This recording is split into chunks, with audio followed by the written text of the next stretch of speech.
Welcome to Day 3, Strategy 3. In Strategy 2, we looked at how we can use when smog words come up for us to help us recognise when we feel vulnerable, and how looking at and acknowledging what we feel vulnerable about can help us get things into perspective and refocus on what it is we truly want. The next step in Strategy 3 is to own your vulnerabilities. Now, what do I mean by this, and why should we do it? Well, let's look at the best way to communicate with and engage an audience.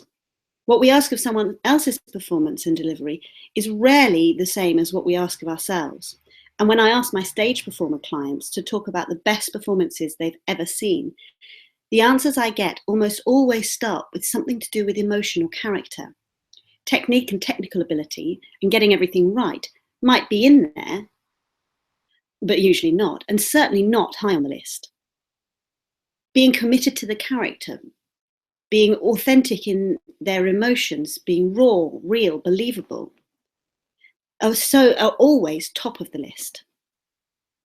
The same can be said for being in a court or in a business meeting. Authenticity and credibility are powerful tools. So what gets in the way of authenticity and believability? We talked in the last strategy of the armour we can put on when we feel vulnerable, how we can avoid or put things off, how we can aim at perfection so that we don't feel vulnerable, and how this can lead to us using the smog words of should, must, ought, and got in attempt to strong-arm ourselves into doing those things that make us feel vulnerable. These words also become an inner monologue we use to try and protect ourselves from vulnerability. In order to succeed, I should do X. I must do this, because then people will judge me well. With this idea that if we tick all the boxes and do all the things we ought to, we will be good enough and that people will judge us well. It's our conscious mind trying to take control of the outcome. So let's go back to what makes a good performance. What's the best way to connect to an audience, whatever that audience may be, whether in a concert audience, a court, or a business meeting? If authenticity and believability are what connects us to an audience, what impact does the desire to hide our vulnerabilities have on this? When we put our armour on to hide our vulnerabilities, our audience sees the armour, not the authentic person. And if you can't see the real person, you certainly can't connect with them. In addition, when we have that inner monologue of smog words going on, with which we're trying to control ourselves and the outcome, the audience gets to see that too. They see the self-criticism, the tension and the doubt. So what can we do about that?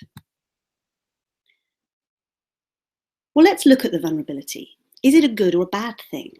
The automatic thing to think about vulnerability is that it's a weakness and that we can't risk being vulnerable. We must protect against it at all times, because if we're vulnerable, we won't be good enough.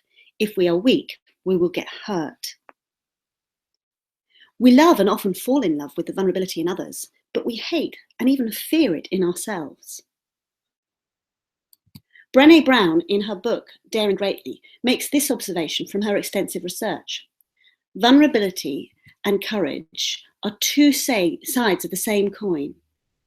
When we think about situations in which we feel vulnerable, holding a lover's hand when they're dying of cancer, being the first to say I love you in a new relationship, standing up in front of a room full of people to present ourselves. Those are precisely the situations in which we are being courageous. If you didn't feel vulnerable, it wouldn't take any courage to do these things at all. It's because we view our vulnerabilities as weaknesses that we seek to hide them. Strategy 2 was to acknowledge those vulnerabilities in ourselves, because we sometimes even try to deny them to ourselves. Many of my clients talk about that feeling that they're the only ones to feel that vulnerability. For them, everyone else appears so confident and self-assured. But are their vulnerabilities so ridiculous? Is worrying about getting it right, being aware of something you struggle to do well, being nervous that you might look a fool, so ridiculous? Is it so unreasonable? Part of what makes something a vulnerability is that we think it is something we should hide. If we didn't view them as weaknesses to be hidden and we acknowledged what they are and how we feel about them, then we are so much less vulnerable to criticism about them.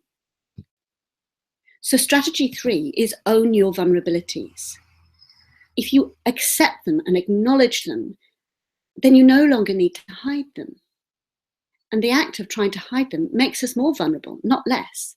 The bonus is that when we stop trying to hide them, we stopped having to put the armor on, and then we can truly connect with our audience. Back to Brené Brown.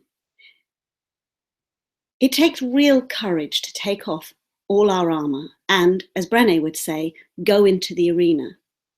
But this is exactly how we can be truly authentic and make a real impact on our audience. The book, Daring Greatly, is a fantastic book, and I really recommend reading it. So, own your vulnerabilities.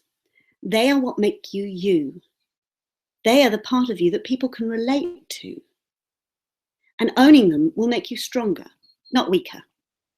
I'm Hattie Volker, qualified life coach accredited with the International Coaching Federation. If you'd like to make sure that you get all 5 of my strategies, then click the button that will appear at the end of the video. And if you'd like to find out more about how life coaching could transform your life, then visit my website at findyourtruevoice.co.uk.